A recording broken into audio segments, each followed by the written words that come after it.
ongi juba vaikselt valmis, asjad kõik valmis, sest varsti saabki võistlus alata. Ja täpsemalt siis, kes veel ei tea, mis siin üritus toimub, Seebika ralli, Seebika karbiralli. Näete, kui huvitav nimetus on antud sellele võistlusele, millele järgneb ka üks vahva kontsert siis linna keskväljakul ja ma loodan, et kõiki siin osale näha ka seal. Olen Mart Pitsner, olen Rakvere seebiralli esimese seebiralli üks korraldajatest ja loodame, et seebikarbiralli Rakveres saab ka traditsiooniks. Kuidas meil see asi õnnestub, seda näitab tulevik. Ja üks seebikarbiauto on siin, nagu näha on siis noori, kes tahavad nendega tegeleda. Siin on üks karu, kes tahab vägisi ka seebikarbindusega tegeleda. Ja seebikarp on siis ilma mootorita auto või sõiduk, mille peale siis on ehitatud mis iganes kujund ja peab tal olema rool ja peab tal olema ka pidurid, et vajadusel pidama saada. Ja võistlus käib sellesse, et lastakse mäest alla. Meil on siin 2 võistlust. Üks on teatud distantsi 100 meetri läbimine. Vaatame, kas Bolti aeg saab löödud või ei, maailmameister. Ja teine võistlus on siis kõige kiirema hetk kiiruse peale. Radar on kohal, politsei radarisse. Vaatame, kas Rakvere linnas kehtiv 50 km tunnis saab rikutud või mitte. Rikkuma me eeskirju ei hakka, aga kiirused näeme ära, nii et võistluse lõpuks on näha, kui kiiresti siis siit tõusutee mäelt alla sõideti. Rakverel on siis hea võimalus, et sellel aastal 1. septembrit tähistada nii-öelda seebikarbiralliga. See oli selline vahva noorte initsiatiiv, kus noored pöördusid Rakvere linna poole, et kas linn ei võimaldaks kooliaasta alguses näidata seda, mis nad on ise teinud koos isadega, koos tööõpetusõpetajatega, sellised väikesed vahvad ratastega autod, mis omal jõul veerevad ja veerevad siis täna 1. septembril siin Rakveres Pikal tänaval mäest alla ja usutavasti võidu. Selles on palju sellist hasarti, sellist vahvat tegemise rõõmu ja kindlasti ta on Rakverele omane. Näitab, et meie linnas inimesed soovivad ja tahavad teha võib-olla asju teistmoodi, kui on harjutud tegema. Nii et seebikarbiralliga avame siis sellel aastal kooliaasta Rakveres. Miks seebikarbiralli ja seebikarbi tegemine on oluline minu arvates eelkõige just sellepärast, et seal saavad teha koostööd isad, pojad. Meil on siin Vinnipajusti gümnaasiumis ka õpetajad juba pundis, juhendab seda ringi siis Rein Lehter, meie tööõpetusõpetaja või seda tegevust. Ja tõesti see annab just nimelt seda põlvkondade palju paremini, ühendab erinevaid põlvkondi. See on see praegu palju räägitud projektiõpe. Vot siin on tõeline projekt, kus alustatakse sellest, et hakatakse mõtlema välja seda ideed. Sealt edasi tuleb see idee teostada ja kui seda teevad mitu erinevat põlvkonda, siis üsna vahvad ja toredad on ka tulemused. Kolhoosidel läks ju alati hästi. Ja meie auto on see seal. Ja lüpsinaised on seal kõik ilusti. Tulge nüüd lüpsinaised ja kõige tähtsam on ikka autojuht, et korralikult alla saaks. Et me ikka tööle jõuaks õigeks ajaks. Ja lüpsimasin on ka ilusti peal. Ma ehitasin selle vineeristi koos isaga. Ma aitasin isa. Ma tahaksin saada esimest kohta. Tervist ja nimi on Indrek Linde. Pilootidena täna siis Mario ja Andre Linde. Ja auto nimi on Tornado, nii nagu hokiklubigi nimi meil on.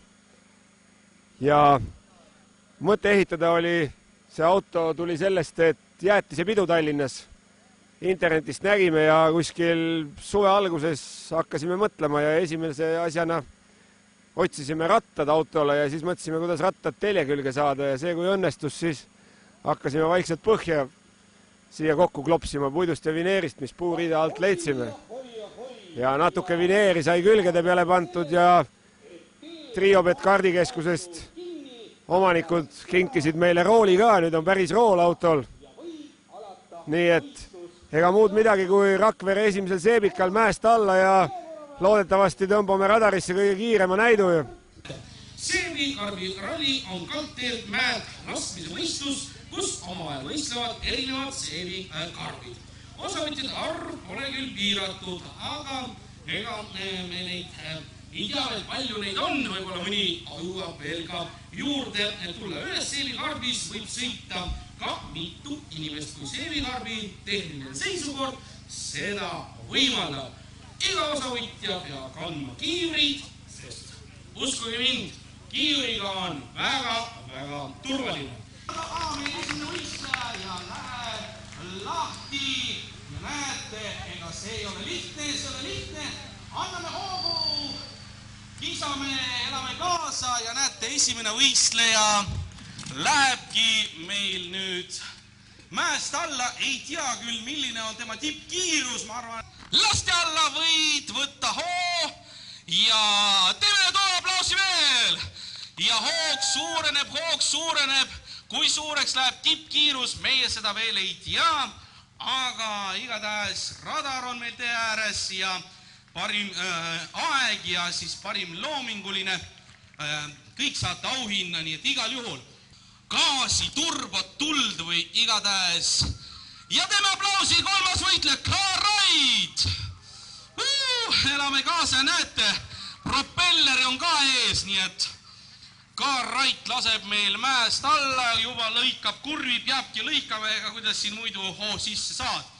Ja soovime edu, radar kohe fikseerib ära tippkiirust, tõmbab lippu alla ja start võib alata. Ja läheb lahti, muidugi lükkame, jah, ega me ei saa appi teile tulla. Mart ja Tiit ja rakett ja siukene vahva rakett võib võtta väga suure hoo. Rool on olemas, teeme aplausi, elame kaasa muidugi. Rakett laseb alla, terve talve otsa sai selline masin tehtud ja vahepeal üldse ei puhatud, nii et no nii, ja läheb lahti, igatahes edu, teeme aplausi. Järgmine võistleja, kelle nimeks on siis Valgusnool Hiireke ja sõidame alla. Jah, ja vahepeal, kes kaotas võtmed, tule oma võtmetele järgi, mingisugused autovõtmed. Teeme aplausi, sest lipp läks alla ja nüüd võib meie Hiirekene sõita. Ja Hiireke läheb päris usinalt ja juba on kurvi peal, nii et igatahes oleme järgmise võistleja saanud teele. No nii, Tornado A oli meil alguses, meil on üks Tornado B. Ja nii kui see lipp läheb alla, võid alustada sõitu ja fikseerime ära nii parima kiiruse kui ka parima aja ja muidugi žürii täna vaatab ka loomingulisust, nii et igal juhul, mida rohkem kleeb see ja teeme aplausi, no muidugi, Tornado B läheb alla, võimas, aga mida ma näen nüüd siia järgnevaks, masin see selline on. Masin on 251 ja kolhoosi edendajad. 5 inimest, no näete, ja läheb lahti, me teeme aplausi. Summarum ja näete, number on ka 0626 EAU, nii et sõidame ja lehvitame, nii et väga tubli. Aga nüüd tank tuli Poolast, meil on Ruudi 102, 4 tankisti ja koer. 4 tankisti ja koer, no näete, ja küsin kohe, parim koht? No Põlva esimene ja Tallinna esimene. Põlva esimene, Tallinna esimene, teeme aplausi! See ei ole ainult tank, see on tank, mis võtab karikaid. Nii et teeme aplausi, elame kaasa!